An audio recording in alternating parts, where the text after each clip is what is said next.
And you know that if you don't build an organization and a system park and an architecture that caters for change, then you won't be resilient.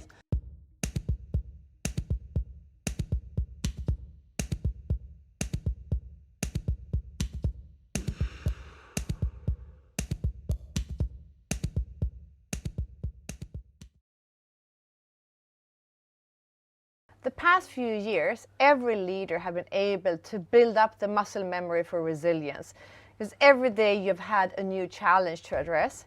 You joined Nordic Choice Hotel more or less in the middle of the pandemic. How have you adapted, and how do you build your muscle memory to actually be ready and be agile? Because you never know, you cannot plan for a crisis, and you cannot plan for those, changes coming in from nowhere. How do you build that muscle memory? I think that what you can know, though, what you can prepare for is that you know that technology is still evolving very quickly. Changes will come, and that's a certain. You don't know exactly what changes, but you know that they will come. And you know that if you don't build an organization and a system park and an architecture that caters for change, then you won't be resilient. So I think that is one of the main things that we do and focus very much on, is making sure that we don't get too sort of hyped up on the new fancy stuff, but always taking care of the ground systems in behind. And that you have an organization that can also be shifted through that. I think it's very, very important, because it's so easy to get caught up in all the things that are possible to do with technology, and the possibilities are endless. But if you run after all those possibilities, you know that when a crisis hits, you will not be able to withstand anything, because you don't have any backbone. So you have to work with infrastructure, security, definitely your architecture, your data flow, and make sure that is always top of your mind. And then you can add all the fancy stuff on top. I think for us that's been, and also in my previous jobs, that's been one of the main things that we've done.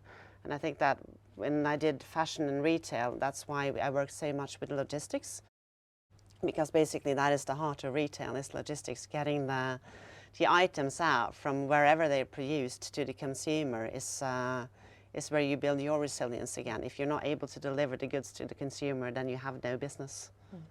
How do you hire for resilience? When you're hiring, how do you sort of check whether this person will be nimble and adaptable?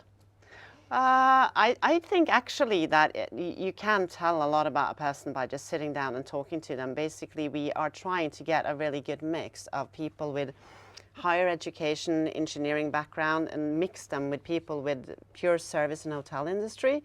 And people that have learned IT on the way.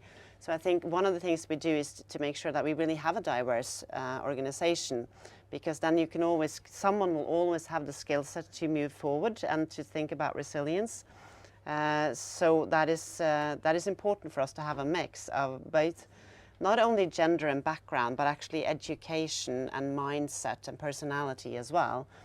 That is one of the things that we do. And apart from that, when we interview them, I always try to get a bit under the skin, like figure out what makes you happy at work. What will happen on a day at work that makes you want to leave. So you figure out where the people's passion is. I think that is that for me anyway. That gives me a lot more than the generic tests that you can do, because it's easy to fake a test, but it's not so easy to fake when you're asked. How a good day at work is. What would you hate most about your colleagues?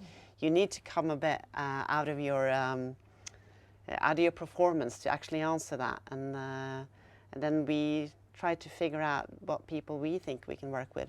And obviously in Choice, maybe we are hiring different people than I would have done in another job, because you want them to fit into the culture of the company so that we can achieve something together.